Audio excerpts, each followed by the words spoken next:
Monsieur Bertha, qui rapporte les titres 4 et 5. À vous la parole pour 5 minutes.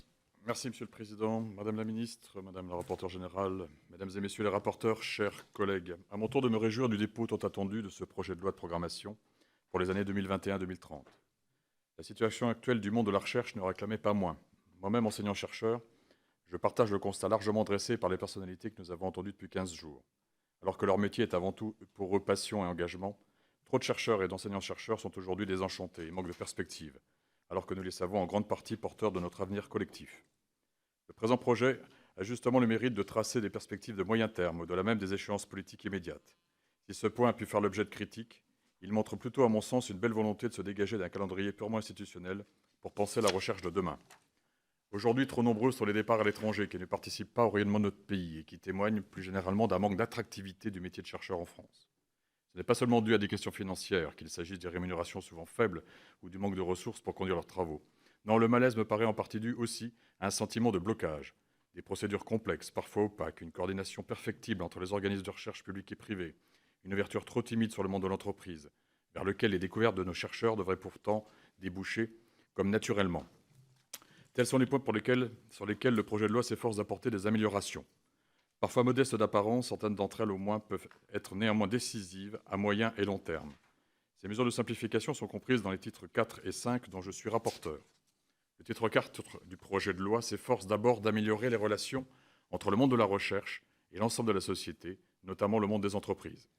L'article 13 élargit ainsi les possibilités ouvertes aux agents publics de participer à la vie d'une entreprise, voire d'en créer une, lorsqu'il s'agit de valoriser des travaux de recherche. L'article 14 permet aux chercheurs et enseignants-chercheurs de se partager plus facilement entre une activité d'enseignement, une activité de recherche et un emploi à temps partiel dans une entreprise, grâce à un assouplissement du régime de cumul d'activités à temps partiel et de mise à disposition. L'article 15 prévoit notamment que les organismes de recherche, à l'instar des établissements d'enseignement, puissent créer des dispositifs d'intéressement susceptibles d'impliquer davantage les chercheurs sur le plan financier, dans les résultats et les applications de leurs recherches.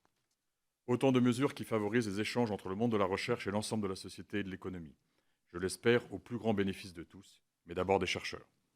Le dernier titre du projet de loi propose quant à lui diverses mesures de simplification et de réorganisation. Quelques exemples.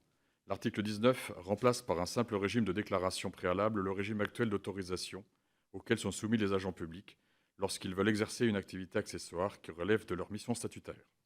Je suis favorable à cette mesure, même s'il me semble que ce cumul doit garder des proportions raisonnables. Faut-il pour cela lui imposer un plafond dans la loi, ou bien celle-ci doit-elle se prescrire à leurs organismes de rattachement d'en fixer un?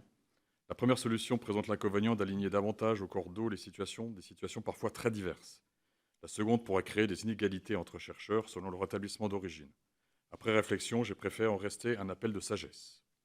Le titre 5 prévoit également dans son article 22 une révision des règles d'ouverture et de fonctionnement des établissements d'enseignement supérieur privés, dans le sens d'un renforcement du contrôle des conditions exigées des personnels de direction et d'enseignement et de lutte contre les fraudes et les atteintes à l'ordre public.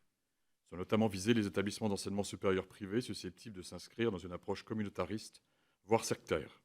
Il ne faudrait cependant pas que les autres établissements en pâtissent.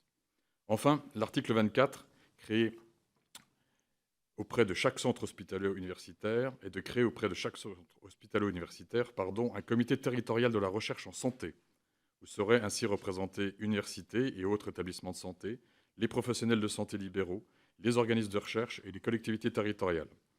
La coordination sera assurée par le CHU et l'université.